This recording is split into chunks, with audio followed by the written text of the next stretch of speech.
Welcome to the A.Little.Mental podcast, the place where you can find credible information, resources, and community to help you reach wellness a little mental at a time. I'm your host and founder, Morgan Reed, and I'm so glad you're here. Let's get into it. If you're considering therapy but aren't sure what you're getting yourself into, this episode is for you. Today, we're going to talk about what therapy can look and feel like, what happens during a session, and how to take care of yourself after a session. So let's get into it. As a disclaimer, I want to acknowledge that there are a variety of therapeutic approaches and interventions. The type of therapy sessions that I'll be covering today can be categorized as psychotherapy or talk therapy. This is an umbrella term for the type of therapy where you're talking to a therapist, usually one-on-one, and you explore your life experiences by processing them in some way. So, using that definition, this type of therapy typically begins the same way.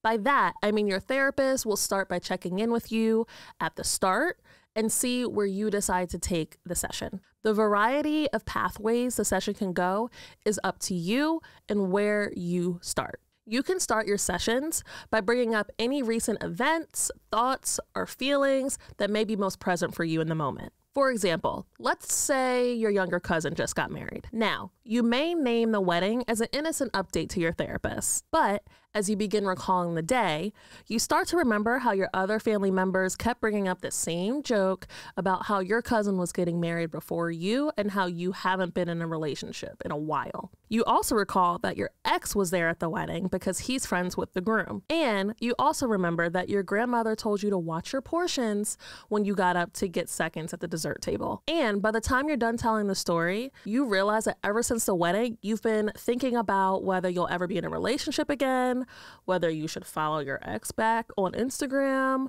or if you should start going to the gym more. Your therapist will give you space to talk as much as you'd like about the story and even prompt you with more questions to figure out what you were feeling during those moments. From there, your therapist may pinpoint one or more of these moments for you to figure out not only what you're feeling, but how you can continue processing these emotions in a healthy way. While coming into a session with updates is great, more often than not, especially if you have a standing appointment, you may not know what you want to talk about. And that is totally fine. You can absolutely come into a session and say something like, I don't know what to talk about today, or I don't really know where to start. I will also name that before a session, you may have a list of things you want to bring up during session, but as soon as you get there, it leaves your mind.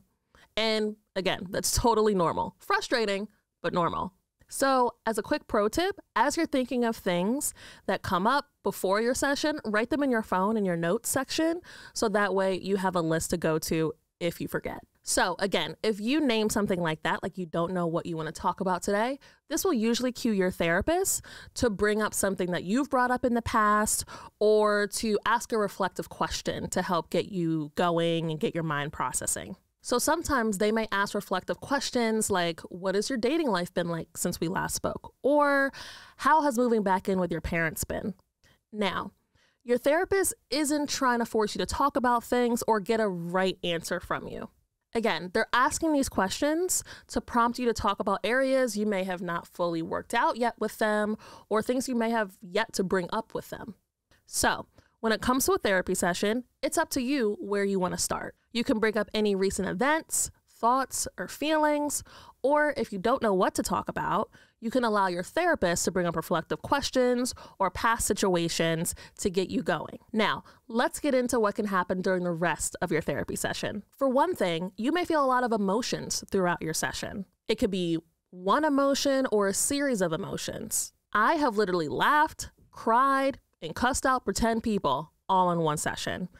All of it is allowed and more than encouraged. Therapy should be a safe enough space where you can express and explore all these emotions. Now, if you are new or even uncomfortable with expressing these emotions in front of someone or in front of a therapist, name that. Like I've said, I've done all this and more with my therapist, even to the point where I have literally named that I don't want to do it. Like, for example, I don't like to cry. I know nobody really does, but I really don't like to cry in front of others. And I've named that in front of my therapist. And then guess what we do? We talk about it. We talk about why I don't like crying in front of people. And then as annoying and frustrating as that follow-up question can be, it's actually very helpful because it raises my awareness of how I express emotion and what I try to avoid and why. Something else that you can expect in your therapy session is your therapist helping you process your experiences and any issues you wish to address. Now, some might assume that therapists are there to give you advice. And I hate to tell you this, but that's not what they're going to do. Your therapist wants you to talk through it. Being there is only a supportive and well-informed sounding board to help you process your emotions and come to your own conclusions. Your therapist might hit you with the old, "Why do you think that is?" Or "What do you think you should do?" which will drive you a little insane, but I promise it's for your own good. The main reason therapists ask you questions like this is because they're trying to help you build your skill set for introspective reflection. What I mean by that is that they want to help you raise your own awareness of how to explore and process situations and your emotions on your own. That being said, therapists shouldn't leave you high and dry. Part of their training is about balancing your development of self-awareness with guided processing when it comes to exploring your experiences and your feelings. So, your therapist might offer up potential options for you when it comes to situations that you bring up, but it will ultimately be up to you to determine the best way to move forward. For example, say you got into a fight with a friend.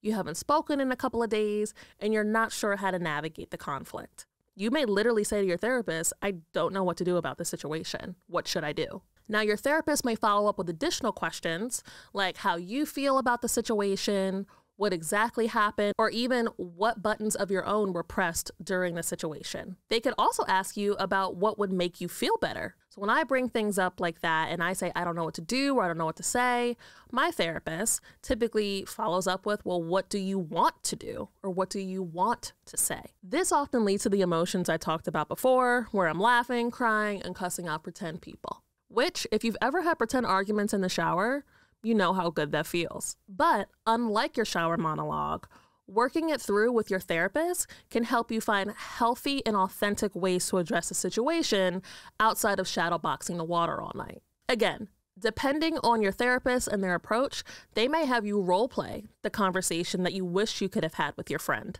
They may even give you homework to help you further process a situation and help you come to your own conclusions. Side note, if this is the first time you're hearing it, yes, therapists can give you homework. Remember, therapy is usually 1 hour a week. So there's a lot of decision-making and processing that you'll be encouraged to do on your own outside of the session. At the end of the day, the goal is to help deepen your reflection and build your skill set for processing your emotions. So we've gone through how a session can start and what can happen during a session. So let's talk about how a session can end. Sessions may find their natural stopping point, or your therapist may just name it explicitly. But another way your session can end is with something called a doorknob moment. Doorknob moments are those last-minute bombs you drop right as the session is wrapping up. And you can tell the fact that it has a name means that this happens a lot. Sometimes when you're in your therapy session, your mind and the conversation can go a lot of different places. And so sometimes it's not until you've been in this processing that you realize that there may be more things that you probably should have brought up earlier in the session. This could be something like someone in your family recently passing, breaking up with your partner, finding out you were adopted, or anything else you probably couldn't work through in 5 to 10 minutes. Typically, if this happens, your therapist will do the best they can to help you in the time that you all have left. But don't be surprised because they may bring it up right at the beginning of your next session to ensure that you have enough time to fully work through it.